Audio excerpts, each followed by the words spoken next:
Holidays-nale, adu namma GT Holidays da. GT Holidays, South India's #1 travel brand. You know you are special when you're with GT Holidays. அடமானத்தில் இருக்கும் தங்க நகையை மீட்டு market விலையில் உடனடியாக விற்க சிறந்த வழி பிரைம் கோல்ட் ஹப். தொடர்புக்கு 9845551787.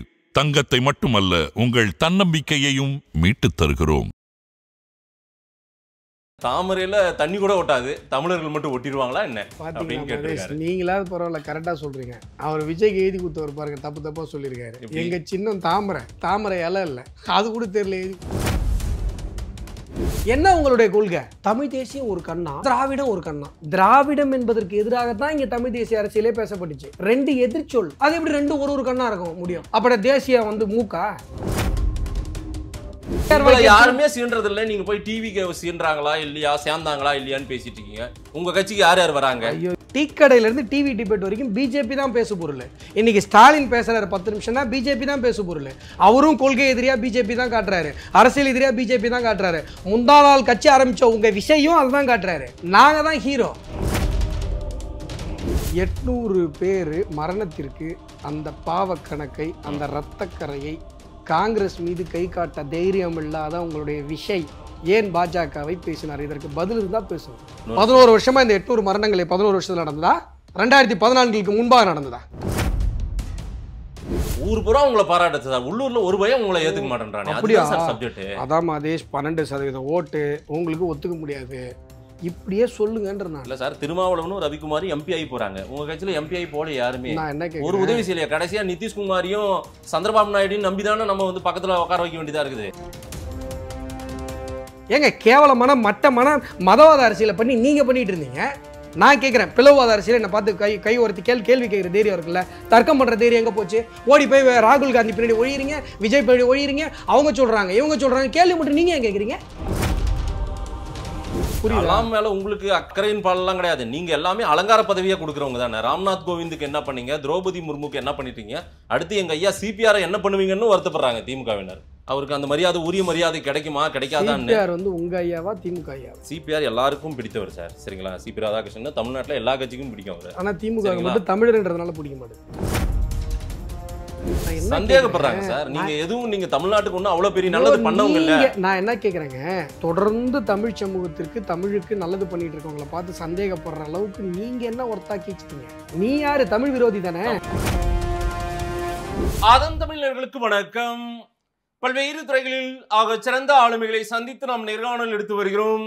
அந்த வகையில் மீண்டும் நம்மோடு இணைந்திருக்கிறார் பாரதிய ஜனதா கட்சியின் திரு அஸ்வத்தாமன் அவர்கள். அவரிடம் கேட்பதற்கு நிறைய இருக்கின்ற வாருங்கள், அவருமே கேட்போம். வணக்கம் அஸ்வத்தாமன் சார். வணக்கம், எப்படி இருக்கீங்க? நல்லா இருக்கு. ஒரு நீண்ட இடைவெளிக்கு பிறகு சந்திக்கிறோம். தமிழக வெற்றி கழகத்தின் 2வது மாநில மாநாடு விஜய் கட்சியில நடந்து முடிஞ்சிருக்கிறது மதுரையில.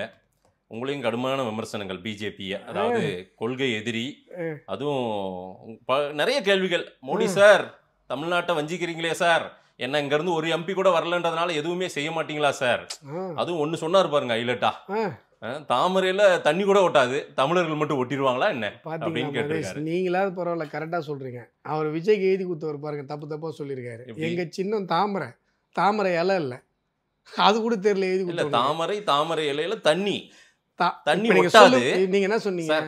எங்க சின்னம் தாமரையா தாமரை இலையா? தாமரையில தண்ணி ஊத்து. ஏங்க பேசிக்கா நாலேஜ் இருக்கிறவங்க வேற. எங்க சின்னம் தாமரையா தாமரை இலையா? ரெண்டு எல்லாம் ஒண்ணுதானே. ரெண்டு எல்லாம் என்னங்க, இப்ப ரெட்டலை இருக்குது, ரெட்டலைன்னா கிளை எல்லாம் சேர்த்தா சொல்லுங்க.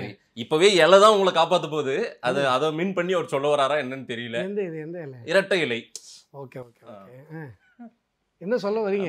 தாமரை இலையில ஏங்க சொல்ற கான்செப்டுங்க. எங்க சின்னம் தாமரையா தாமரை இலையா? தாமரை தான் சார். தாமரை தானே. தாமரையோடு தாமரை இலை இருக்கா இல்லையா?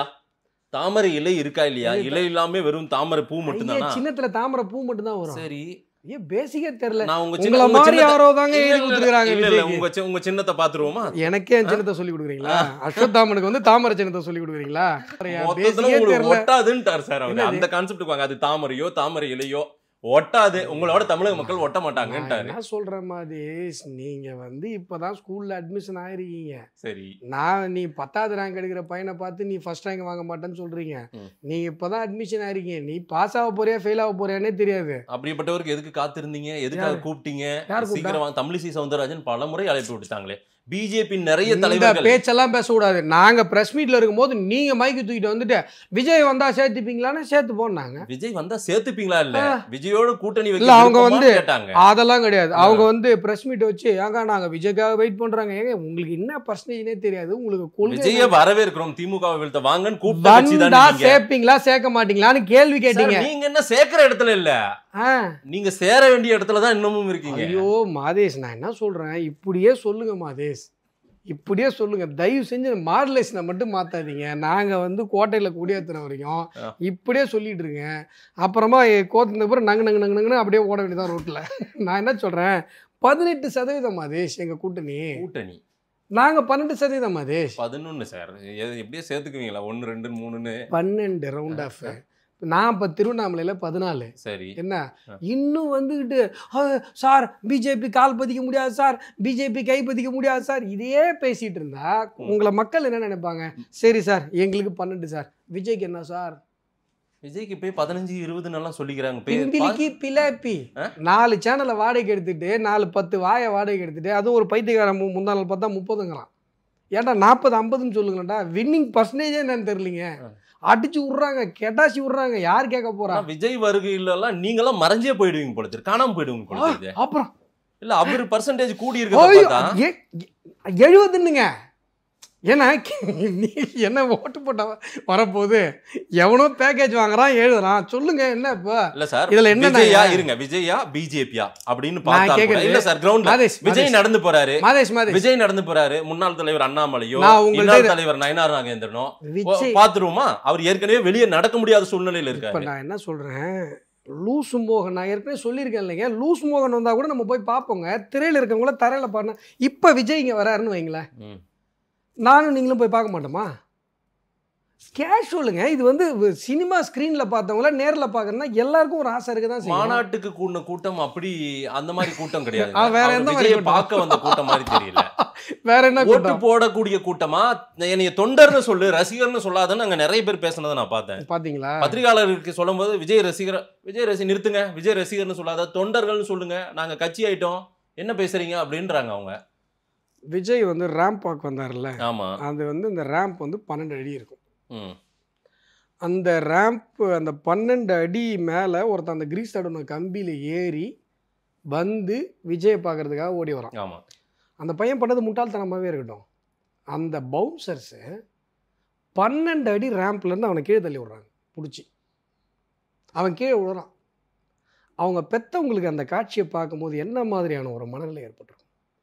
இன்னைக்கு ரசிகன் உன்னை பார்க்க வர்றதுக்காக ஆசைப்பட்டு வந்தவனையே நீ 12 அடி பள்ளத்துல தள்ளி விடுற. இல்ல விஜய் அது நாளைக்கு இப்ப என்ன கீச்சிட்டாரா? அந்த 12 அடி பள்ளத்துல தள்ளி விட்டவனுக்கு சாரி சொன்னாரா? இல்லை அவங்க ஃபேமிலிக்கு எதுவும் பண்ணாரா? இல்லை அந்த மிகப்பெரிய கொடி கம்பம் ஊந்தும் ஒருத்தன் கார் போச்சு, அந்த காருக்கு ஏதாவது புதுசாக கார் வாங்கி கொடுத்தாரா? உன்னை நம்பி வர்றவனுக்கே உன்னால் ஒன்றும் கேட்க முடியல. நாளைக்கு மக்களுக்கு என்ன பண்ணுவேன்? நாளைக்கு இதே திமுக ஆட்சி மாதிரி தானே நீங்கள் வரப்போகிறது இல்லை. வந்தா இப்போ திமுக ஆட்சியை நம்ம தூக்கி எறியணும்னு நினைக்கிறோம். 25 பேர் லாக்கப்பில் அடிபட்டு சாவறான். 25 பேர் செத்ததுக்கு அப்புறம் ஸ்டாலின் ஃபோன் பண்ணி சாரி சொன்னார், சிஎம்ஏ சாரி சொல்லிட்டாருன்றான். அப்போ மக்களுடைய உயிருக்கு என்ன மரியாதை? இங்கே உலகத்தினுடைய பல அரசியல் அமைப்புகளை நீங்கள் பாருங்கள். மன்னர் அல்லது அரசு, அந்த அரசினுடைய அதிகாரம், அதுலேருந்து அந்த அரசியல் அமைப்பு ஆரம்பிக்கும். இந்திய தேசத்தில் மட்டும்தான் அண்ணல் அம்பேத்கர் அங்கே தான் நிற்கிறார், உயர்ந்து நிற்கிறார். உலகத்தினுடைய உன்னத ஆளுமையாக ஏன் நிற்கிறாரு? இங்கே மட்டும்தான் மக்களுக்கென்று அடிப்படை உரிமை, பேச்சுரிமை, எழுத்துரிமை, வாழ்வதற்கான உரிமை, life and personal liberty article 21, இந்த மாதிரி மக்களுக்கென்று ஒரு அடிப்படை உரிமைகள், அந்த அடிப்படை உரிமைகளை காப்பாற்றுவதற்காக ஒரு வெல்ஃபேர் ஸ்டேட், மக்கள் நல அரசு, அதற்காக நாடாளுமன்றம், அதற்காக சட்டமன்றம், அதற்காக அதிகாரிகள், இந்த அடிப்படை உரிமைகளை பாதுகாப்பதற்காக நீதிமன்றங்கள். எங்கேருந்து ஆரம்பிக்குது? மக்களினுடைய அடிப்படை உரிமைகள்லேருந்து ஆரம்பிக்குது. இன்றைக்கி அந்த அடிப்படை உரிமையை இந்த திமுகவினுடைய நயவஞ்சக அரசு பூட்ஸ் காலில் போட்டு மிதிக்குது. நீங்களும் சேர்த்து அப்படின்னு இன்னைக்கு நீங்களும் சேர்த்துன்றாரு. இன்னைக்கு வந்திருக்கிற நான் பேசுறது ஸ்டேஷன்ல நடக்கிற அட்ராசிட்டிஸ், அதுதான் சார். போலீஸ் ஸ்டேஷன்ல நடக்கிற அட்ராசிட்டிஸ், லாக்அப் டெத்து, லாக்அப் மரணங்களை பத்தி பேசிட்டு இருக்கேன். கொஞ்சம் கூட அறிவே இல்லாம இதுல வந்து மத்திய அரசாங்கத்தை கனெக்ட் பண்ணி பேசுறாங்கன்னா அதுல என்ன அர்த்தம் இருக்கு? சார் அவங்க நான் பேசுறது நீங்க பாசிசம், அவங்க பாயாசம் இல்ல, இப்ப பாய்சன் ஆயிட்டாரு. அதாங்க நான் திமுக இப்ப பாய்சன், நீங்க பாசிசம். பாசிசம்னா என்னன்னு தெரியுமா மதேஷ் உங்களுக்கு? விஜய்க்கு தெரியும் இல்ல? இல்லங்க, விஜய்க்கு தெரியுமா? அடக்குமுறைகளை ஏவக்கூடிய அதே போல மதேஷ் இல்ல, விஜய் வந்து 1967 ஒரு அரசியல் மாற்றம் ஏற்பட்டது, 1977 ஒரு அரசியல் மாற்றம் ஏற்பட்டதுன்னு சொல்லிட்டு இருக்காருல்ல. டக்குன்னு குறுக்கால போய் 67 என்னங்க அரசியல் மாற்றம் ஏற்பட்டுச்சுன்னு கேட்டீங்கன்னா தெரியாது. சரி, எழுதி குத்தோன்னு கேட்பாரு, என்னப்பா 67 என்ன அரசியல் மாற்றம் அப்படின்னு. 2026 என்ன பண்ண போறேன்னு அவருக்கு தெரியுமில்ல? ஐயே, நான் சொல்றதே புரியல. நான் சொல்றது உங்களுக்கு புரியலையா? நீங்க சொல்றது எனக்கு நல்லா அவருக்கு அன்னைக்கு அவருக்கு எழுதி நீங்க பேசுறத அடுத்து அவர் என்ன பண்ண போறாரு நீங்க பேசுறத பார்த்தா அந்த மாநாட்டுகள்ல வந்து மைக்கு எடுத்துட்டு போய் அந்த பசங்க எல்லாம் குட்டி பசங்க எல்லாம் பேசின மாதிரியே பேசுறீங்க. அவங்களே ரொம்ப சென்சிபிளா பேசியிருப்பாங்க போல இருக்கு, அதை விட நீங்க மோசமா பேசுறீங்க. நான் உங்களோட எடை போடுறதே எனக்கு நோக்கம் இல்லை. தமிழகத்துல ஒரு அரசியல் கட்சியா ஆரம்பிக்கும் பொழுது ஒரு பத்திரிகையாளர் என்ன சார் கேள்வி கேட்கணும்? இதுக்கு முன்னாடி புதிதாக கட்சிகள் ஆரம்பிக்கப்பட்ட போது இங்கே தமிழினுடைய பத்திரிகை சமூகம் என்ன கேள்வி எழுப்புச்சு தெரியுமா? உங்களுடைய கொள்கை என்னன்னு கேள்வி எழுப்புச்சு. நீங்கள் உட்காந்துன்னு 10,000 20,000 பிம்பிலிக்கு பிலாப்பி ஏலம் விட்டுட்டு உட்காந்துருக்கீங்க. என்ன சார் அறிவார்ந்த தமிழ் சமூகத்தை ரெப்ரசன்ட் பண்ணுற பத்திரிகையாளர்கள் நீங்கள் கொஞ்சமாவது அறிவுபூர்வமான கேள்வி எழுப்பணும். என்ன உங்களுடைய கொள்கை? தமிழ் தேசியம் ஒரு கண்ணா, திராவிடம் ஒரு கண்ணா. திராவிடம் என்பதற்கு எதிராகத்தான் இங்கே தமிழ் தேசிய அரசியலே பேசப்பட்டுச்சு. ரெண்டு எதிர்ச்சொல். சரி, அது எப்படி ரெண்டு ஒரு கண்ணா இருக்கும் முடியும்? அப்படி தேசிய வந்து மூக்கா?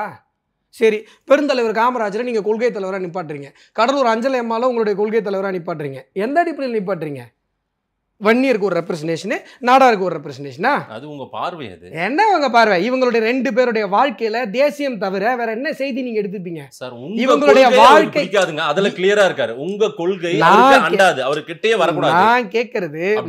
நான் கேட்கறது பெருந்தலைவர் காமராஜர் அவர்களுடைய பெருவாழ்விலிருந்து, கடலூர் அஞ்சலை அம்மாள் அவர்களுடைய தியாக வாழ்விலிருந்து தேசியம் தவிர வேற என்ன தத்துவத்தை உங்களால புரிந்து கொள்ள முடியும்? உன்னுடைய கொள்கையில தேசியமே இல்லை அப்படின்னு சொல்லும் பொழுது எதற்காக இந்த கொள்கை தலைவர்களை நீங்க வந்து கொள்கை தலைவர்கள் பேனர் வைக்கிறீங்க? நேற்று பூரா ஏடிஎம்கேக்கு தானே ஓட்டு கேட்டாரு விஜய். எம்ஜிஆர் கட்சி இப்ப எந்த நிலைமையில இருக்குன்னு நீங்க ஒன்றும் வேணா வேதனை பட வேணாம் சார். அதிமுக காரங்க நல்லா இருக்காங்க. பொருந்தா கூட்டணி இது. எது பொருந்தா கூட்டணி? ADMK BJP. அந்த தொண்டர்கள் எல்லாம் வருத்தப்படுறாங்க. உங்ககிட்ட யார் வந்து வருத்தப்பட்டா? யாரு உங்ககிட்ட யார்? அந்த தொண்டர்கள் மனநிலை அவருக்கு தெரிஞ்சிருக்கு. ஒரு அரசியல்வாதியா தெரிஞ்சிருக்கு, ஒரு தலைவரா தெரிஞ்சிருக்கு, ஒரு அரசியல்வாதியா தெரிஞ்சிருக்குது, தலைவரா தெரிஞ்சிருக்குது. நீங்க இப்போ உங்களுடைய நீங்க புட்டப்பாய் எதை நீங்க புட்டப் பண்ணணும்னு நினைக்கிறீங்களோ அதெல்லாம் சொல்லிட்டு இருக்க கூடாது. மக்கள் என்ன யோசிக்கிறாங்களோ அதை பேசணும். சரி, யார் உங்களை தலைவர்னு ஏத்துக்கிட்டா? யாரும் உங்களை தலைவர்னு கேட்டா? நான் கேட்குறேன் மாதேஷை பார்த்து, இவர் கட்சி ஆரம்பிச்சாரா? திமுக, அதிமுக, பாரதிய ஜனதா கட்சி, பாமக, தமிழக வாழ்வுரிமை கட்சி, இதே டிவிக்கே தான் அவங்களும், மதிமுக, எந்த கட்சியில் இருந்தாவது யாராவது ஒரு அரசியல் தலைவர் விஜய் கட்சிக்கு போனாங்களா? மதிமுக ஆரம்பிக்கும் போது போனாங்க, விஜயகாந்த் கட்சி ஆரம்பிக்கும் போது போனாங்க, மிகப்பெரிய ஆளுமைகள்லாம் போனாங்க. சரி, அரசியல் இருக்கவங்களுக்கு தெரியும் சார் உங்களுடைய வேல்யூ என்னன்னு. நீங்கள் 10 வாடகை எடுத்துகிட்டு 10,000 20,000 10%, 40%னா பொலிட்டிக்கல் இருக்கவங்களுக்கு தெரியும் இந்த பப்பு வேவுமா வேவாதான்னு. புரியுதா?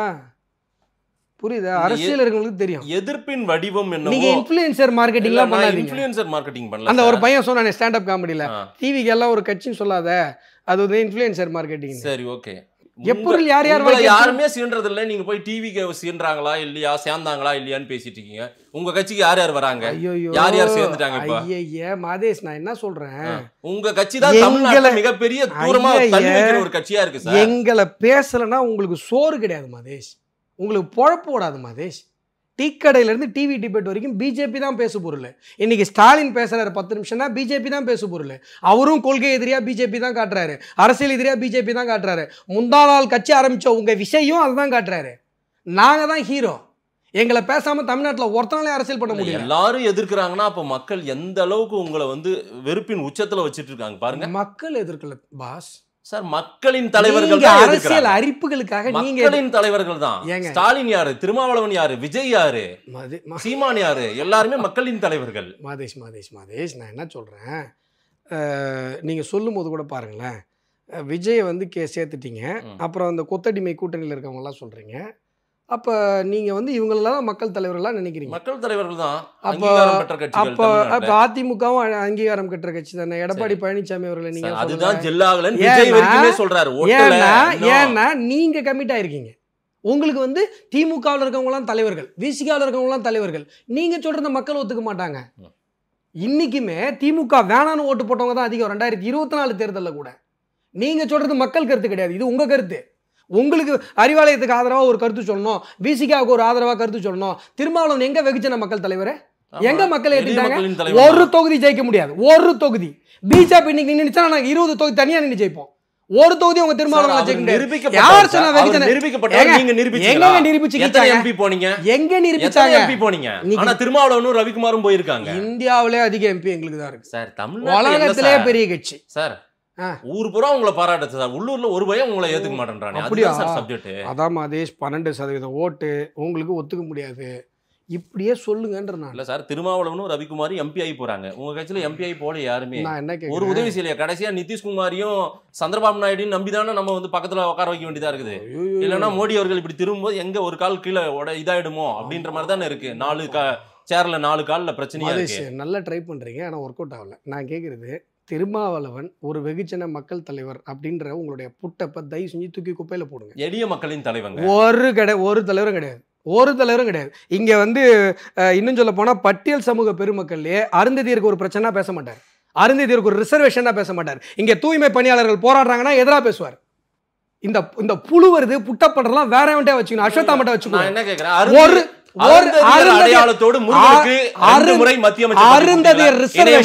என்ன செஞ்சிருக்காரு? அருந்ததிய மக்களுக்கு எல் முருகன் என்ன செஞ்சிருக்காரு? அருந்ததி நான் சொல்றேன், எடுத்து போடுங்க, சொல்றேன் இருங்க. 2 முறை அமைச்சர் பாருங்க. இந்த மாதிரி அப்படியே டைவர்ட் பண்ணி போயிடலான்றதெல்லாம் வேலைக்காக. நான் கேட்ட கேள்வி என்ன, நீங்க தான் திருமாவளவன் தூக்கிட்டு வந்தீங்கப்பா.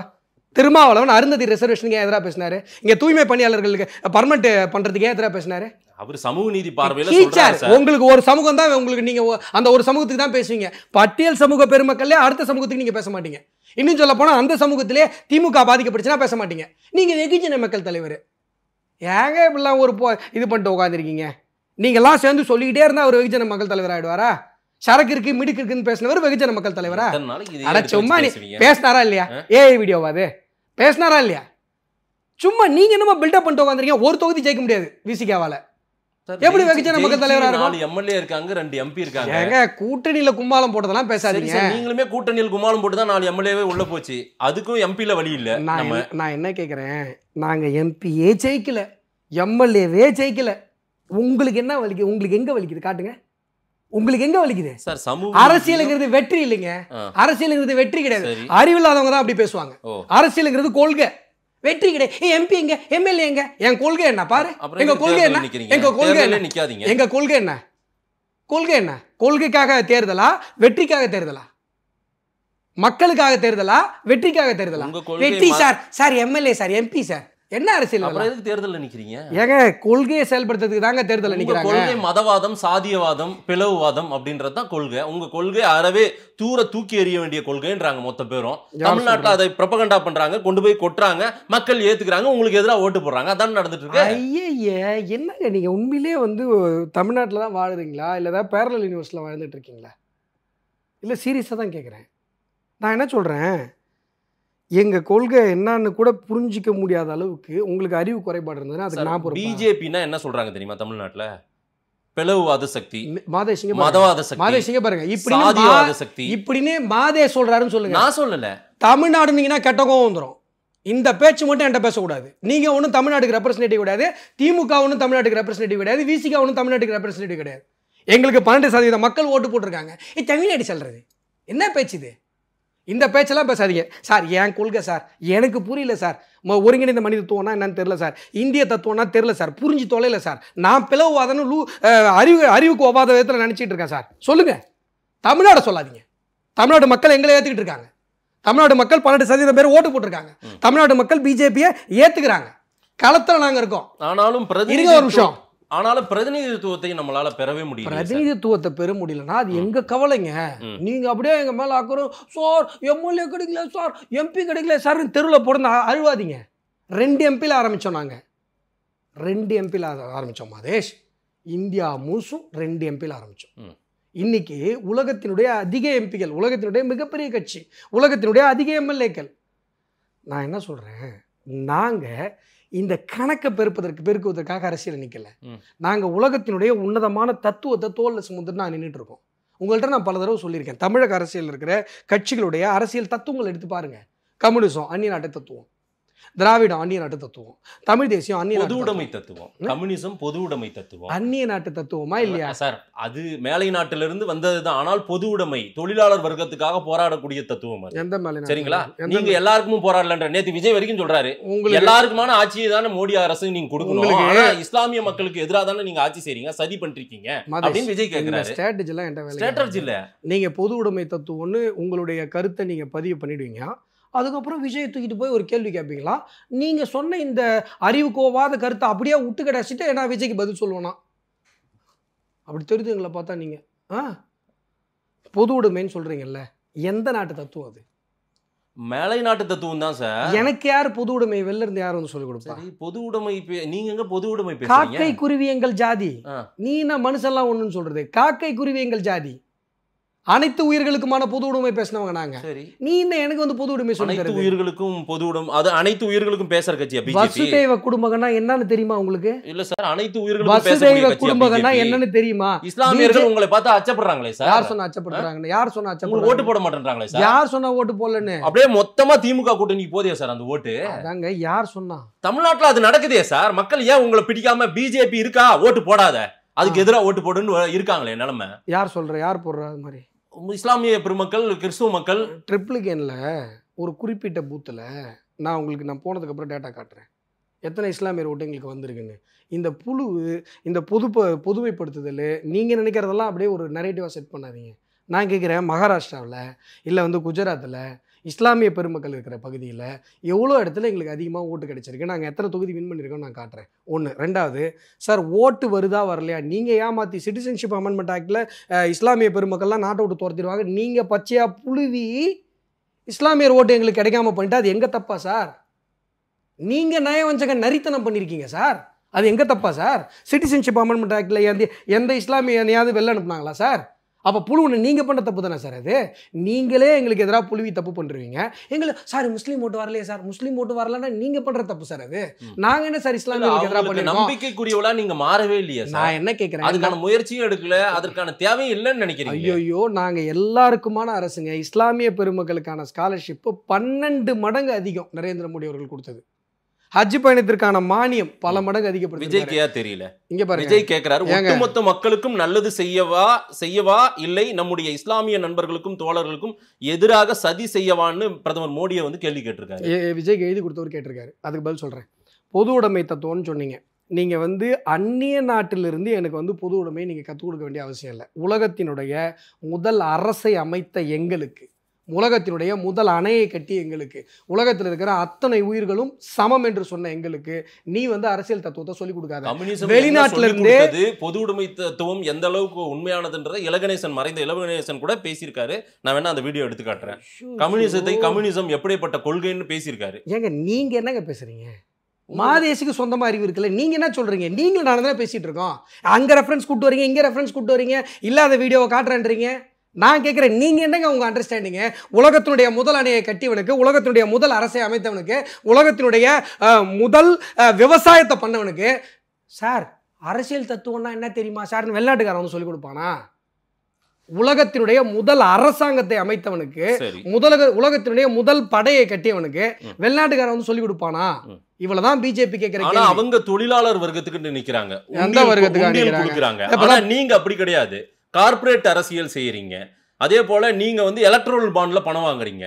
சரிங்களா? உங்களுக்கு அவங்களுக்கு இருக்கிற வித்தியாசம் 25 கோடி வாங்கினாங்களே, அது கடனா வாங்கினா நாங்க கொடுத்துட்டோம்ன்றாங்க, வாங்கினதை திருப்பி கொடுத்துட்டோம்னு சொல்லிட்டாங்க. முத்தரசன் சொன்னாரா இல்லையா? டக்குனு ஏதாவது வந்துரும். யார் யாரெல்லாம் வாங்கியிருக்கேன்னு கூட சொன்னாரு அவரு.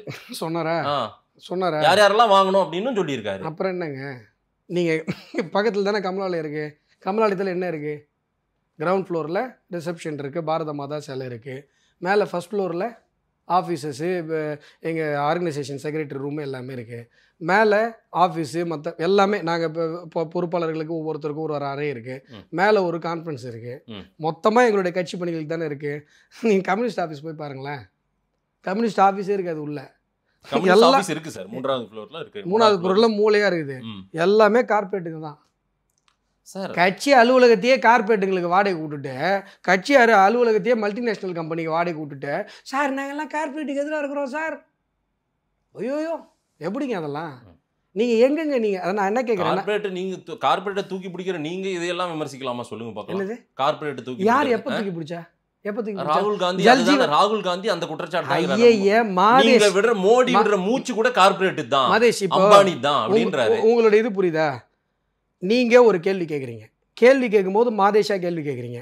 எந்த அடிப்படையிலப்பா இந்த கேள்வி கேட்டனா ராகுல் தூக்கிட்டு வரீங்க? உங்களுக்கு சொந்தமா அறிவு இல்லையா சார்?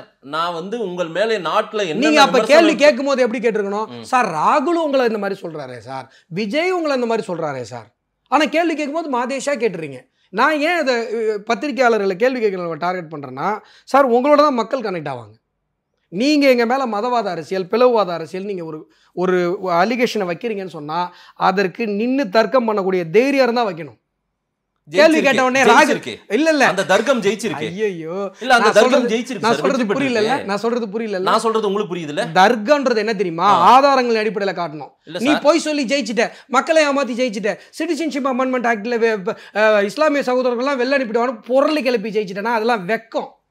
போய் சொல்லி தான் 250 வருஷம் பிரிட்டிஷ்காரன் ஆட்சி பண்ணான். அது கேவலம். பிளவுவாத அரசியல்ல பிரிவினைவாத அரசியல் தான் வெள்ளக்காரன் பண்ணான். 250 வருஷம் ஆட்சி பண்ணிட்டானே, ஜெயிச்சிட்டானே. ஏங்க கேவலமான மட்டமான மதவாத அரசியலை பண்ணி நீங்கள் பண்ணிட்டு இருந்தீங்க.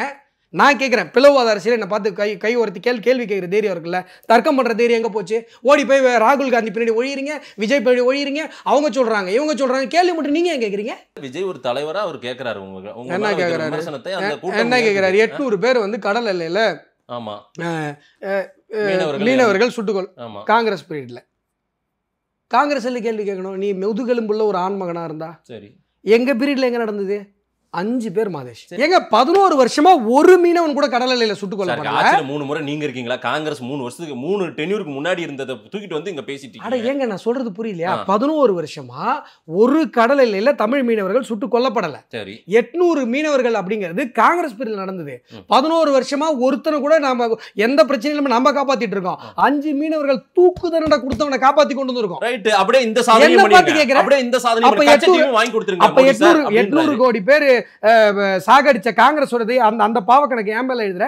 அறிவு இருக்க வேணாது பண்ணுவானா? அறிவு இருக்க வேறாவது பண்ணுவானா? சாதிச்சவங்க தான் 11 வருஷத்துல கச்சத்தீவையும் வாங்கி கொடுத்துருங்க மோடி சார் அப்படின்னு கேக்குறாரு. வாங்கி கொடுத்துருங்க, அதையும் சாதிச்சிருங்க. 800 தூக்கு தண்டனை கைதிகளை மீனவர்களை காப்பாற்றியவர்கள் தான் நீங்க. 800 பேர் மரணத்திற்கு அந்த பாவக்கணக்கை, அந்த இரத்தக்கரையை காங்கிரஸ் மீது கை காட்ட தைரியம் இல்லாத உங்களுடைய விஷய் ஏன் பாஜகவை பேசினார்? இதற்கு பதில் இருந்தா பேசுங்க. சும்மா எங்கெங்கயோ ஓடக்கூடாது. நீங்க தான் இருக்கீங்க. 11 வருஷமா இந்த 800 மரணங்கள் 11 வருஷத்துல நடந்ததா? 2014க்கு முன்பாக நடந்ததா? சும்மா பேசக்கூடாது. எங்க கொண்டு வந்து நீங்க இதுல தினத்தந்தி பத்திரிகை எடுத்தீங்கன்னா கன்னித்தீவு வரும். அப்படியே இந்த பக்கம் திருப்பினீங்கன்னா தமிழக மீனவர்கள் படுகொலை. தினசரி செய்தியாக இருந்தது. 2014 நரேந்திர மோடி என்கிற அந்த வீர திருமகன் ஆட்சிக்கு வந்ததற்கு பிறகுதான் தமிழ் கடல் எல்லையில தமிழ் மீனவர்கள் ஒருவர் கூட சுட்டுக் கொல்லப்படவில்லை. அந்த மாதிரி செய்திகளும் அச்சத்தோடு தான் அவங்க பயணித்து கிச்சத்தோடு என்கிட்ட சொன்னாங்க. மாதேஷ் நாங்க அச்சத்தோடு தான் பயணிச்சு பண்ணிட்டு இருக்கிறோம். 11 வருஷமா ஒரு கொலை நடக்கல, அச்சத்தோடு இருக்கணும் உங்களுக்கு ஃபோன் பண்ணி சொன்னாங்க. 5 மீனவர்கள் அடுத்த நாட்டில் தூக்கு தண்டனை கொடுக்கப்பட்டவர்கள் 5 பேரை மீட்டு கொண்டு வந்து நிறுத்திருக்காங்க. மாதேஷ் ஒரு தமிழனாக சந்தோஷம் உண்மையிலே சந்தோஷம். ஐயோ சாமி, அப்பா கச்சத்தீவு வாங்கி கொடுத்தா நாங்க இன்னும் சந்தோஷப்படுவோம். கண்டிப்பா வாங்கி கொடுத்தாருன்னு எழுதிடுவோம். தமிழ்நாட்டுல கண்டிப்பா கச்சத்தீவை மோடி தான் வாங்கி கொடுக்க போறாரு. அது 100% நடக்க தான் போகுது. அது நடந்துச்சுன்னா 12% நீங்க சொல்றது 14-15 மாறும். நீங்க தமிழ்நாடு மக்கள் கிடையாது. நீங்க ஒண்ணு எங்களுக்கு சர்டிபிகேட் கொடுத்து கீழே தேவையில்ல. எங்களுக்கு தமிழக மக்கள் நாங்க யாரை கொண்டு வரது நாங்க முடிவு பண்ணிக்கிறோம். நீங்க ஓங்களுக்கு சப்போர்ட் பண்றதோட உங்க வேலையை முடிச்சுக்கோங்க. நீங்களாம் எங்களுக்கு சர்டிபிகேட் கொடுக்க வேணாம். எத்தனை % வரும் நாங்க பாத்துக்கிறோம். என்ன இப்போ ஓங்கோலேருந்து நீங்கள் விஜய்க்கு கூட நீங்கள் பேசுங்க, அது உங்கள் பிரச்சனை. நீங்கள் தமிழ்நாடு மக்களை ரெப்ரசன்ட் பண்ணி பேசுங்க. தமிழ்நாடு மக்கள் நாங்கள் பாதிக்கப்பட்டிருக்கோம் அந்த திமுகவுடைய ஆட்சியில். நான் கேட்குறது, இவர் விஜய் பேசுகிறாரு, நீங்கள் நான் என்ன கேட்டேன்? நான் உங்கள்கிட்ட ஒரே ஒரு கேள்வி கேட்டேன். கொள்கை என்னன்னு கேட்டிங்களா இல்லையாங்க? மொத்த கொள்கையும் விஜய் கட்சிக்குள்ளார தான் இருக்குது. நீங்க பார்க்கவே இல்லையா? என்னங்க மாநாட்டுல இருந்து இருக்கு கொள்கை சார். என்னன்னு தெரியுமா தெரியாதாங்க உங்களுக்கு? ஏங்க திடீர்னு ஈவ ராமசாமிங்கிறீங்க, திடீர்னு வந்து ஒரு பெருந்தலைவரோட திடீர்னு எம்ஜிஆர் தூக்கிட்டீங்க நேற்று. திடீர்னு தமிழ்நாட்டு பாசம்லாம் அதிகமாயிட்டு சிபிஆருக்கு துணை ஜனாதிபதி லெவல் கொடுக்குறீங்க. ஏற்கனவே தமிழிசை சவுந்தரராஜன் அவர்களுக்கு ஆளுநர்லாம் கொடுத்து அவங்க மறுபடியும் அரசியலுக்கு வந்துட்டாங்க ரிட்டர்னு. சிபிஆரே வந்து ஆளுநர் இருந்து இப்போ வந்து துணை ஜனாதிபதி. இலகணேசன் மறைந்து விட்டார். அதுக்கும் எப்படியும் ஒரு தமிழ்நாடு தான். பிஜேபி எப்போ முதல்ல ஆட்சிக்கு வந்தது? எங்க தமிழ்நாட்டிலையா? இந்தியாவில் நீங்க வரவே மாட்டீங்க. வரும்போது தெரியும் அந்த சிரிப்பெல்லாம் எங்கே போகுதுன்னு. ஒன்றும் பண்ண மாட்டான். திமுகவில் இருக்க மாதிரி எதிராக பேசுறவங்களாம் தூக்கிட்டு வந்து ஜெயிலில் வச்சு குத்தல மாட்டோம், கவலைப்படாதீங்க. அப்பயும் கருத்துரிமை கொடுப்போம். இதே மாதிரியே சிரிக்கலாம். அதாவது மொராய் தேசாய் வந்து பிரதமராக இருக்கும்போது எங்களுடைய கூட்டணி ஆட்சி, எங்களுடைய சப்போர்ட். விபி சிங் அவர்கள் பிரதமராக இருக்கும்போது எங்களுடைய கூட்டணி ஆட்சி. நாங்கள் முதலாக ஆட்சி பிடிச்சது பாரத பிரதமர் வாஜ்பாய். அப்போ ஜனாதிபதியாக ஒருத்தரை கொண்டு வரணும்னு எங்களுக்கு ஒரு வாய்ப்பு வந்து போகுது. யாரை ஜனாதிபதி ஆக்கணும்? அப்துல் கலாமா? யார் அவர்? ஒரு தமிழர். அப்புறம் திடீர் தமிழ் பாசம்னு சொல்கிறது தப்பு தானே? தப்பு தானே மாதேஷ்? இப்படி பேசலாமா நீங்கள்? ஏங்க உங்களுக்கு அரசியல் அஃபிலியேஷன் இருக்கலாம். நீங்கள் திமுக மேலே உங்களுக்கு பாசம் இருக்கலாம், திடீர்னு தாவேக்கா மேலே பாசம் வந்திருக்கலாம். ஆனால் ஒரு தமிழ்நாட்டில் பிறந்துட்டு இது மாதிரி பேசலாமா? தப்பு இல்லையா? உங்கள் மனசாட்சி உங்களுக்கு உறுத்தலையா? கேள்வி கேட்கலையா? வீட்டுக்கு போய் படுக்கும்போது எப்படி தூக்கம் வருது உங்களுக்கு? அப்துல் கலாம் யார்? அவரை ஜனாதிபதி ஆக்கி அழகு பார்த்தது யார்? அன்னைக்கு கருணாநிதி சொன்னாருங்க, கலாம் என்றால் கலகம்னு சொன்னார். அவர் 2வது முறையாக ஜனாதிபதி ஆகிற வாய்ப்பை கெடுத்தார். நாங்கள் சப்போர்ட் பண்ண மாட்டோம். நீங்கள் கலாமை சப்போர்ட் பண்ணாமல், இன்றைக்கி சிபிஆரை வந்து சப்போர்ட் பண்ணாமல் திமுக எப்படி வஞ்சிக்கிறதோ அதே மாதிரி கலாம் என்கிற ஒரு மிகப்பெரிய ஒரு உன்னதமான தமிழர்களுடைய அடையாளமாக இருக்கக்கூடிய அந்த பெருமகனை கலாம் என்றால் கலகம் என்று பேசியவர் கருணாநிதி. இல்லை, இன்னைக்கு கருணாநிதியோட ஆதரிக்கலன்னு அவங்க ஏன் நிலைப்பாடு எடுத்திருக்காங்கன்னா, பிஜேபி ஒன்று கொண்டு வருதுன்னா, ஆர்எஸ்எஸ் ஒன்று கொண்டு வருதுன்னா, ஒரு ஆர்எஸ்எஸ் நபரை கொண்டு வருதுன்னா அதை ஏற்கணுன்றது ஒன்று அவங்களுடைய கொள்கை கிடையாது சார். அது அவங்களுடைய தமிழரா பார்த்தாலும் சிபிஆர் ஒரு தமிழ் ஆர்எஸ்எஸ் காரர்ன்றாங்க அவங்க. ஒரு தமிழர் ஜனாதிபதியாக துணை ஜனாதிபதியாக வந்தால் திமுகவுக்கு பிடிக்காது. ஏன்னா அவங்க தமிழ் விரோதிகள். அவங்களுக்கு ரெட்டி வர்றது தான் சந்தோஷம். காங்கிரஸோட கேண்டிடேட்டை சொல்கிறேன். தமிழர்கள் வந்தால் அவங்களுக்கு பிடிக்காது. ஏன்னா தமிழை அழிக்க வேண்டும், தமிழர்களை அழிக்க வேண்டும். தமிழ் விரோதிகள் தான் திமுக. ஈழத்தில் ஆரம்பித்து எல்லா இடத்துலையும் இதெல்லாம் இப்படி ப்ரொபகண்டா தேர்தல் நேரத்தில் பண்ணணுன்றதுக்காக இப்படி சிபிஆர் நியமனம். சிபிஆர் ஆர்எஸ்எஸ் காரர். CPR RS. நான் சொல்ல கம்யூனிஸ்ட் நான் சொல்கிறேன். நான் என்ன உங்களை மாதிரி நான் சொல்லுங்க அவர் சொன்னார் இவர் சொன்னார் ஓடுறால நான் சொல்கிறேன். ஆர்எஸ்எஸ் காரர் கலாம், அப்துல் கலாம், அந்த பெருமகன். அவர் ஏன் சார் நீங்கள் எதிர்த்தீங்க? அவர் ஆர்எஸ்எஸ்காரரா? ஏன் தெரியுமா? தமிழர்கள் வந்தால் அவங்களுக்கு பிடிக்காது. நீங்கள் தமிழ் விரோதிகள். தமிழர்கள் வரக்கூடாது. தமிழர்கள் ஒரு உலகத்தினுடைய, ஒரு இந்திய தேசத்தினுடைய ஒரு மிகப்பெரிய அங்கீகார பகுதியில் வந்தால் உங்களுக்கு வயிறு எரியும். இதுதான் நீங்கள் அன்றைக்கி கலாம் அவர்களுக்கு பண்ணீங்க, இன்றைக்கி சிபிஆர் அவர்களுக்கு பண்ணுறீங்க. இன்னைக்கு உங்களுடைய முகத்திரை தமிழ் சமூகத்தின் மத்தியில் கிழிந்து கொண்டிருக்கிறது. இல்ல, சிபிஆர் நீங்க வந்து ஏதோ ஒரு திட்டத்தோட ஏதோ ஒரு சதி இருக்குது இதுல. கலாம் அவர்களே எடுத்தீங்க சார். நான் இன்னைக்கு வாங்க சார், அன்னைக்கு பதில் சொல்லுங்க. இன்னைக்கு வாங்க சார். நான் சொல்றது உங்களுக்கு புரியல. கலாம் மேல உங்களுக்கு அக்கறையின் பாலெல்லாம் கிடையாது. நீங்க எல்லாமே அலங்கார பதவியா கொடுக்குறவங்க தானே. ராம்நாத் கோவிந்துக்கு என்ன பண்ணீங்க, திரௌபதி முர்முக்கு என்ன பண்ணிட்டீங்க, அடுத்து எங்க ஐயா சிபிஆர் என்ன பண்ணுவீங்கன்னு வருத்தப்படுறாங்க திமுகவினர். அவருக்கு அந்த மரியாதை, உரிய மரியாதை கிடைக்குமா கிடைக்காதான்னு. சிபிஆர் வந்து உங்க ஐயாவா திமுக ஐயா? யாரு சார்? சிபிஆர் எல்லாருக்கும் பிடித்தவர் சார், சரிங்களா? சிபி ராதாகிருஷ்ணன் தமிழ்நாட்டில் எல்லா கட்சிக்கும் பிடிக்கும் அவர். ஆனால் திமுக மட்டும் தமிழர்ன்றதுனால பிடிக்க மாட்டேது. அதெல்லாம் சார், தமிழர் விரோதிகள் யாரு, தமிழருக்கு எதிரானவர்கள் யாருன்னு ஓட்டு போட்டு நிரூபிச்சுட்டு இருக்காங்க தமிழ்நாட்டில், சரிங்களா? நீங்க சொல்லி தான் தமிழர்கள் யாருக்கு ஓட்டு போட்டு இப்போ அதிகாரத்தில் இருக்காங்க. 67 முன்னாடி காங்கிரஸ் தமிழர்கள் யாருக்கு அதிகமாக ஓட்டு போறதுல, தமிழர்கள் அதிக வெறுப்புல யார் மேல இருக்காங்க? மோடி மேல இருக்காங்க. இது இந்தியாவே பெரிய சர்வேவே சொல்லியிருக்கேன். எந்த சர்வே சொன்னிச்சு? அது ஏதாவது பேப்பருக்கு பேர் எடுத்து காட்டுங்க. காட்டலன்னா அடுத்த கட்டத்துக்கு போக முடியாது. ஒரு தனியார் நிறுவனம் எடுத்த சர்வே. அந்த தனியார் நிறுவனத்துக்கு பேர் சொல்லுங்கள். அவ்வளோ பேசுகிறீங்கள, பேர் சொல்லுங்கள். எவன் எடுத்தான்? எவன் சொல்லுங்களேன். போகிற போக்கில் சர்வே சொல்லுது, இது சொல்லுது, திமுகவில் 200 ரூபா வாட்ஸ்அப் குரூப்பில் வந்ததெல்லாம் சொல்லிட்டு இருக்கக்கூடாது. மோடி எதிர்ப்பு இந்தியாவிலே தமிழ்நாட்டில் தான் அதிகம் இருக்குன்றது யார் சொன்னா? யார் சொன்னா? உங்களுக்கு ஓட்டே போடுறது இல்லையே. ஐயா 18% ஓட்டுங்கன்னு சும்மா ஓட்டு போகிறதில்ல. ஏங்க என்னங்க உங்களுக்கு பிரச்சனை? அதாவது உங்களுக்கு வயிறு எரிஞ்சாலும், உங்களால் தாங்கிக்க முடியலனாலும், உங்களுக்கு தூக்கம் வராமல் நீங்கள் நைட்டு பூரா தவிச்சாலும் உண்மையை ஏற்றுக்கிட்டு தான் மதேஷ் ஆகணும். 18% தமிழ்நாடு மக்கள் ஓட்டு போட்டிருக்கிறாங்க. சரி, உங்களால் அதை ஏற்றுக்க முடியாது. ஏன்னா உங்களுக்கு பிரச்சனை. நாளைக்கு நாங்கள் ஆட்சியில் உட்காருவோம், அன்றைக்கும் உங்களால் ஏற்றுக்க முடியாது. இப்படி தான் புலம்பி தள்ளுவீங்க. ஆனால் உண்மையை பேசணும் மதேஷ். உங்கள் ஐடியாலஜிக்கல் கமிட்மெண்ட்டை தூக்கிட்டு வந்தால் நான் என்ன பண்ண முடியும்? உண்மை தானே, ஃபேக்டாக தானே பேசணும். சரி சார், இப்போ சிபிஆர் இந்த மாதிரி ஒரு உயர் பொறுப்பில் உட்கார வைக்கிறதே ஏதோ திட்டம்ன்றாங்க. 26 தேர்தலை மனதில் வச்சு ஏதோ அரசியல் பண்ணிட்டு இருக்கீங்க. நான் என்ன சந்தேகப்படுறாங்க சார். நீங்க தமிழ்நாட்டுக்கு ஒன்றும் அவ்வளோ பெரிய நல்லது பண்ணவங்க இல்லை. நான் என்ன கேட்குறேங்க, தொடர்ந்து தமிழ் சமூகத்திற்கு, தமிழுக்கு நல்லது பண்ணிட்டு இருக்கவங்கள பார்த்து சந்தேகப்படுற அளவுக்கு நீங்க என்ன ஒர்த்தாக்கிச்சிட்டீங்க? நீ யாரு? தமிழ் விரோதி தானே. தமிழர் அடையாளம் கீழடிக்கு நீங்க வந்து அங்கீகரிக்க மாட்டேன்றீங்கல்ல. யார் சொன்னா அங்கீகரிக்கலன்னு? கீழடியில முதல்ல அகழ்வாய்வு பண்ணது யாரு? இன்னைக்கு அதுக்கான இது கொடுங்கன்னு கேக்குறாங்கல்ல. கீழடியில முதல்ல அந்த மண்ணை அதை சர்டிஃபைட் பண்ணுன்றாங்கல்ல. நீங்க அதுக்கு அதையே ஒத்துக்க மாட்டேங்க. நான் கேக்குறது பதில் சொல்லுங்க. கீழடியில முதல்ல அகழ்வாய்வு பண்ணது யாரு? யார்? நீங்க தானா? ஆமா. மண்வெட்டியோட முதல் நீங்க தான் போனீங்க. ஆமா. மத்திய தொல்பொருள் அதுக்கான அங்கீகாரம் கிடைக்காம இன்னைக்கு வந்து அது திண்டாடிட்டு இருக்குல்ல. என்ன அங்கீகாரம்? தமிழ்நாட்டுல இருந்து என்ன ப்ரொபோசல் போச்சு? ஆய்வு எந்த வருஷம் ரெடி ஆச்சு? 2019 2020 எண்டில். சரியா? அதிமுக ஆட்சி காலத்தில் ரெடி ஆச்சு. சரி, 4 வருஷமா நீங்கள் அனுப்பல. 4 வருஷமா நீங்கள் அனுப்பல. இப்போ அனுப்புறீங்க 4 வருஷம் கழிச்சு. ஒன்று. ரெண்டாவது, ஆய்வு முடிவுகள் நிராகரிக்கப்பட்டதா? ஆய்வு குறிப்பிட்ட ஃபார்மெட்டில் இல்லைன்னு ஒரு கொஸ்டின் எழுப்பப்பட்டதா? குறிப்பிட்ட ஃபார்மெட்டில் இல்லைன்ட்டு. குறிப்பிட்ட ஃபார்மெட்டில் ஏன் கேட்குறாங்க? அப்போ தான் உலக அரங்கில் அது அக்செப்ட் பண்ணப்படும்.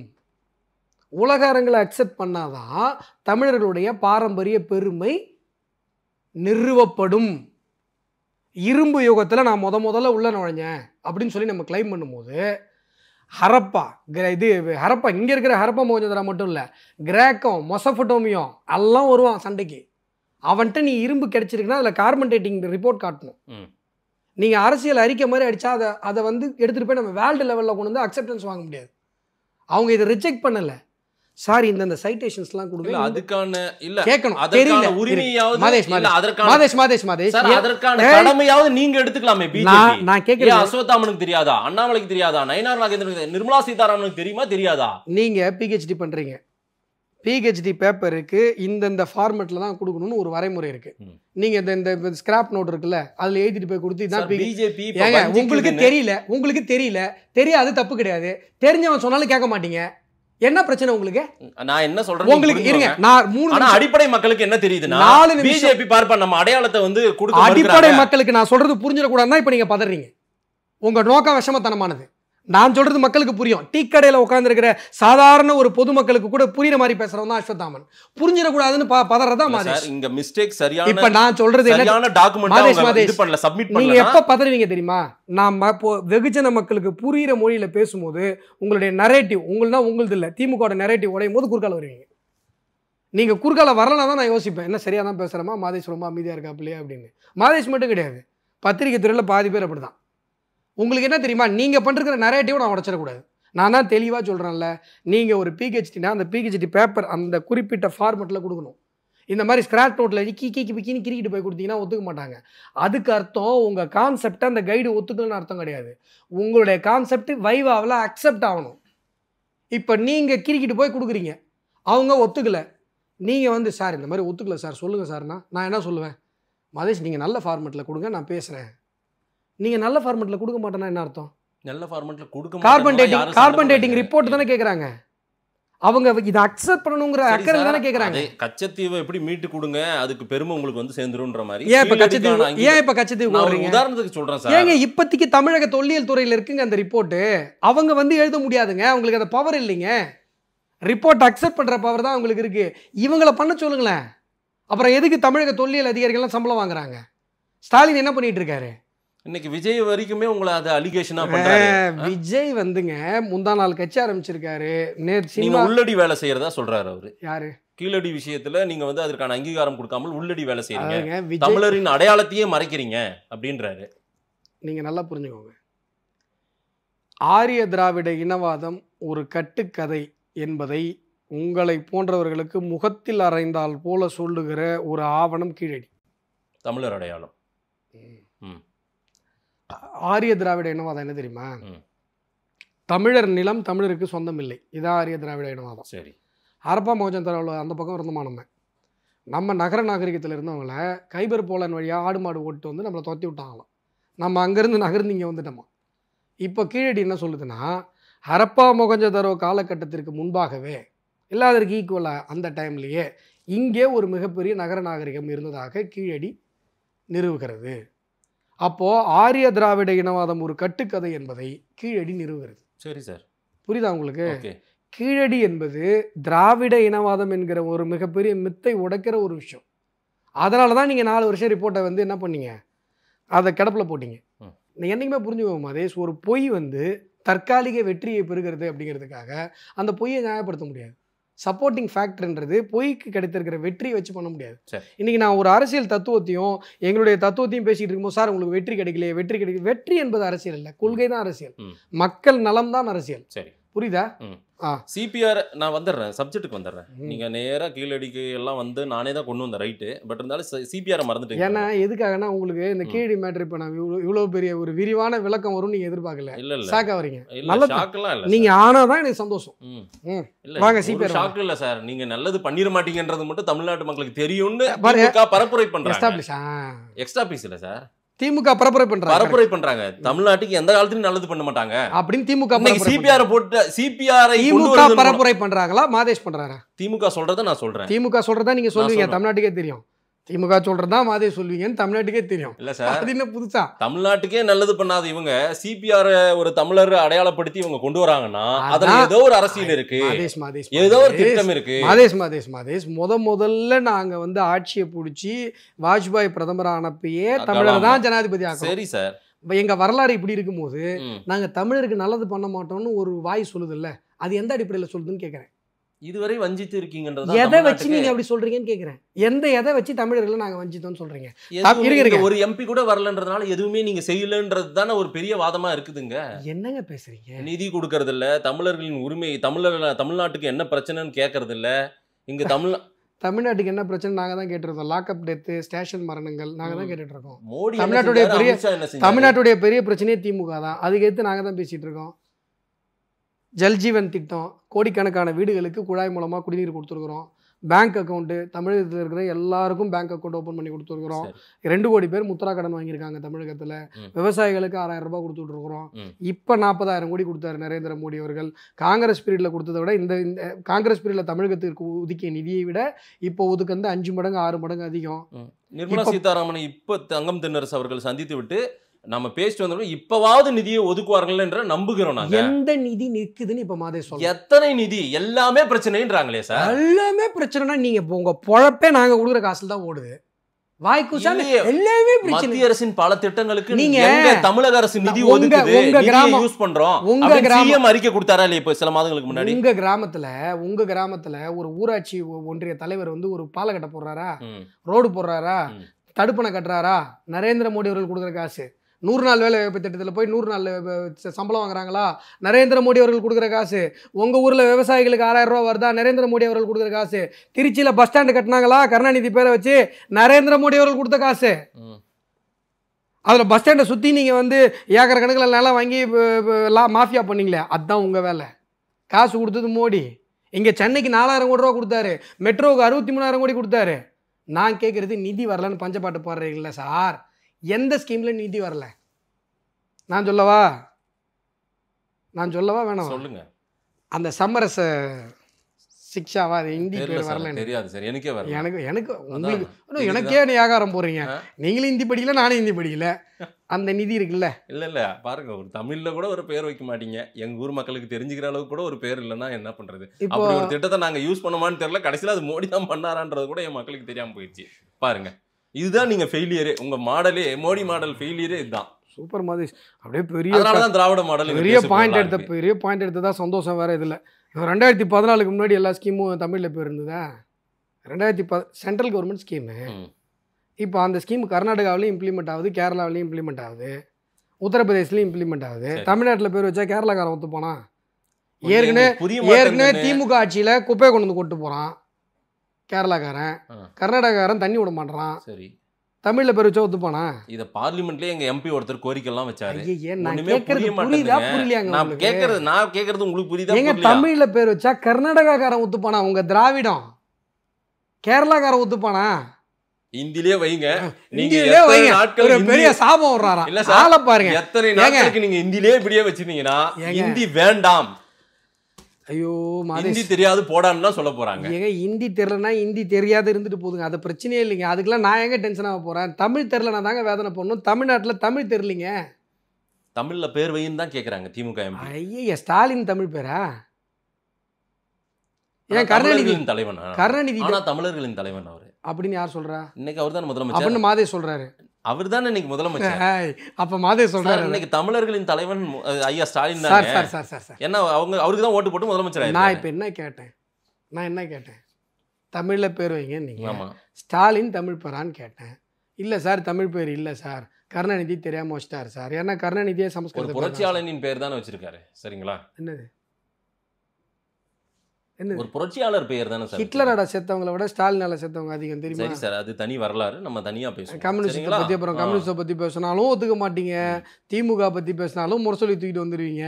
இப்போ புதுசா தாவேக்காக வேற ஆரம்பிச்சிட்டீங்க. என்னதான் உங்க கதையே எனக்கு புரியல. சரி அது இருக்கட்டும், உங்க கதை எனக்கு இந்த விஷயத்துக்கு வந்துடுறேன். எதுக்கு சார்? இப்போ பிரதமர் மோடி பிரதம மந்திரி ஆவாஸ் யோஜனா, பிரதம மந்திரி வீடு கட்டும் திட்டம், அதில் என்ன பேர் இருக்குன்னு மக்கள் பார்க்குறாங்களா? அதில் கிடைக்கிற 2,89,000 பெனிஃபிட் பார்க்குறாங்களா? மோடி கொடுக்குறாருன்றது போய் சேரவே இல்லையா சார்? இப்போதான் நீங்கள் சேரவே இல்லை. என்னங்க தாவே கலந்து திடீர்னு பிஜேபி காரணம் மாட்டீங்க? இல்லை சார், இவ்வளோ கொடுக்குறோம் சார், மக்களுக்கு தெரிய மாட்டேங்குது சார். இப்போ இவ்வளோ கொடுக்குறாரு ஆனாலும் உங்களை நம்ப மாட்டேன்றாங்களே சார்.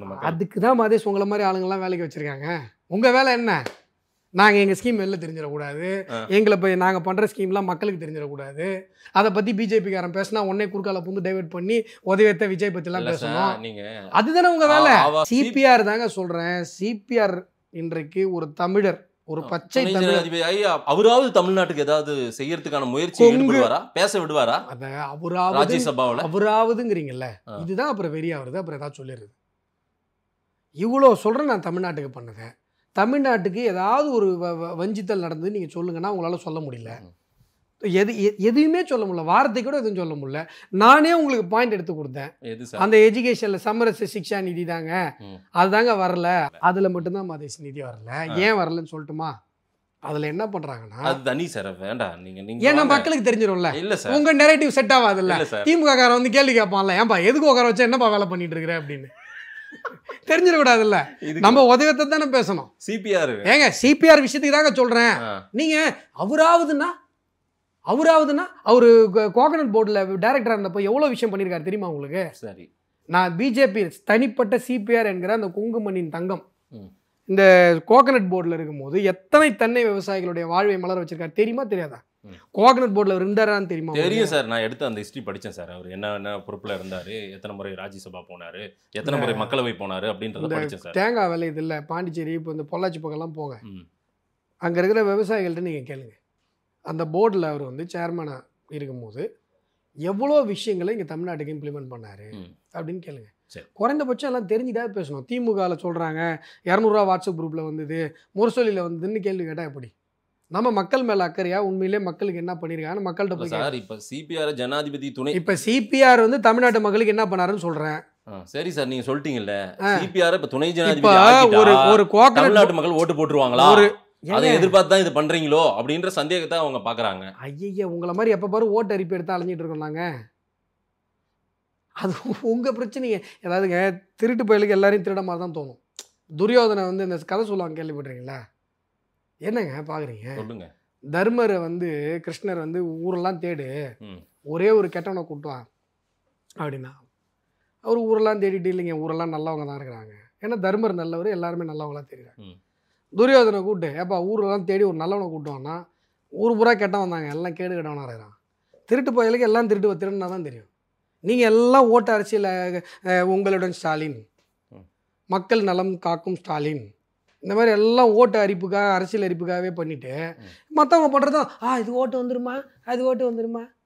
ஏங்க தமிழ்நாட்டில் இருக்கிற ஒரு மிகப்பெரிய ஒரு இந்த மண்ணினுடைய மகனுக்கு ஒரு ரெப்ரஸன்டேஷன் கொடுக்கணும்னு நினைக்கிறாங்க. நீ ஓட்டு போட்டால் போடு, போராட்டி போ. நாங்கள் இப்போ டெல்லியில் போய் பேசினார் பிரதமர் நரேந்திர மோடி. டெல்லியில் மொத்தமாக ஹிந்தி ஸ்டூடெண்ட்டு, ஒரு தமிழ் ஸ்டூடெண்ட் கூட இருந்திருக்க மாட்டாங்க. அதில் பேசுகிறார், நீங்கள்லாம் வந்து இந்தியாவில் பிறந்திருக்கோன்னு பெருமை பண்ணணும். அதுலேயும் உலகத்தினுடைய மூத்த மொழி தமிழ், அந்த தமிழ் மொழி இந்திய தேசத்திற்கு சொந்தமானது. அதை நினச்சி நீங்கள் பெருமை பண்ணணும், உலகாரங்களை போய் சொல்லணும்னு சொல்கிறார். ஓட்டுக்காக பேசுந்தா அங்கே யார் இருந்தா தமிழ்காரங்க?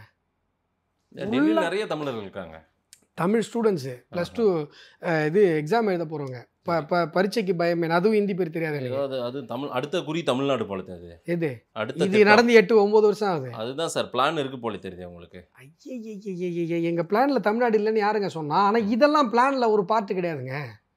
இப்போது கங்கை கொண்ட சோழபுரத்துக்கு நரேந்திர மோடி அவர்கள் வந்தாரா? நீங்கள் என்ன சொன்னீங்க? தமிழ்நாட்டுக்கு ஏதோ பிளான் போலுக்குது அப்படி சொன்னீங்களா? என்ன ராஜேந்திர சோழன் ராஜேந்திர சோழனுக்கு 2015 வந்து ஒரு போர்க்கப்பலுக்கு ராஜேந்திர சோழனுடைய பேரை வச்சுட்டு, ராஜேந்திர சோழன் அப்படின்னா யாருன்னே தெரில. மகாராஷ்டிராவில் இருக்கவங்க பல பேருக்கும் தெரில. மோடி பேசுகிறார், ராஜேந்திர சோழன் என்கிற தமிழகத்தினுடைய சோழ மன்னன். கப்பல், அதாவது கடல் பரப்பை ஆண்ட முதல் இந்திய மன்னர். தெரியுதா? அந்த பக்கம் இருக்கவங்களெல்லாம் கடல் பரப்பை ஆளலை. இவர் தான் இந்திய மன்னர்களில் கடல் பரப்பை ஆண்ட முதல் இந்திய மன்னர். இந்திய பெருங்கடல் முழுவதும் ராஜேந்திர சோழனுடைய ஆளுகையில் இருந்தது. அதனால இந்த போர்க்கப்பலுக்கு ராஜேந்திர சோழனுடைய பெயரை வைக்கிறேன். எப்போ? 2015. இன்னைக்கு நீங்க நரேந்திர மோடி அவர்கள் கங்கை கொண்ட சோழபுரத்துக்கு வந்ததுக்கு அப்புறம் ராஜேந்திர சோழனா என்னன்னு விக்கிபீடியாவில் பார்க்குறீங்க. ஆனால் அந்த மனுஷன் அப்போ பேசினார். இதுதான் மாதேஷ் உண்மையான தமிழ் பாசம். சரி, நீ இதை வச்சு நீங்கள் ஓட்டெல்லாம் போட வேணாம். நீங்கள் தமிழ் அழிக்கிற திமுக கூட போடுங்க, நீங்கள் இவங்கெல்லாம் திருத்த முடியும். நான் சொல்கிறது மாதேஷை தமிழ்நாடு மக்கள் நாங்கள் பார்த்துக்கிறோம். எங்களுக்கு யாருக்கு போடணும், யார் உண்மையிலே தமிழ் மேலே பாசமாக இருக்காங்க, யார் வந்து தமிழர் ஜனாதிபதி ஆனால் கலகணும்னு சொல்கிறாங்க, யார் தமிழர் துணை ஜனாதிபதி ஆனால் உடனே வயிறு எரிஞ்சிட்டு ஓடி வராங்கன்னு எங்களுக்கு தெரியும். நாங்கள் பார்த்துக்கிறோம். மக்கள் உங்களை நம்புறாங்களான்னு, மக்களே நாங்கள் தான். உங்களை நம்புறாங்களா பாருங்கள். நேரம் கொடுத்து பேசியமைக்கு நன்றி.